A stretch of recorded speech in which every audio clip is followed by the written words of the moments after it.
Здравейте, аз съм Георги Георгиев и за мен беше чест през последните 2 години да съм председател на Столичния общински съвет.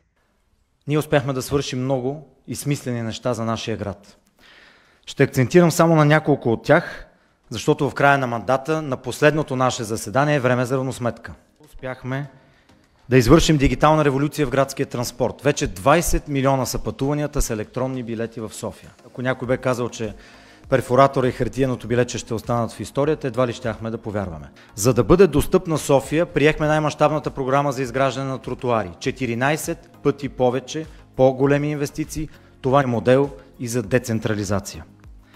Благодарение единствено и само на решения взети в Общинския съвет, успяхме да проведем 5 процедури, така че в момента в София да се изграждат или проектират 5 спортни зали и огромни спортни комплекси. Приехме най-мащабната програма за изграждане на паркинги, най-големите инвестиции в детски площадки с последното мъдро решение за приемане на бюджета. Те бяха увеличени от 3 на 5 милиона. За да бъде София дом на вярата и надеждата, приехме първата в страната програма Правна клиника за защита на жертвите на домашно насилие.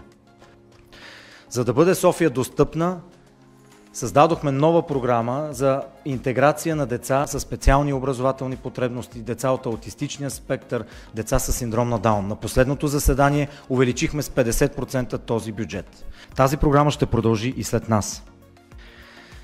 Над 450 вече са преместваемите обекти, които бяха премахнати благодарение на новите регулации, които взехме като решение в Общинския съвет. Града е по-безопасно, защото няма висящи стърчащи кабели и родителите могат да бъдат по-спокойни за своите деца. Приехме мащабна програма за пътна безопасност. Част от нея прерасна в законодателна инициатива. Направихме много, очаквани още много работа, за да бъде града безопасен и хората да бъдат спокойни, когато пресичат улиците. Благодаря ви за доверието. Свършихме много работа. Пред София обаче има много нови предизвикателства. Ще ги преодолеем отново заедно.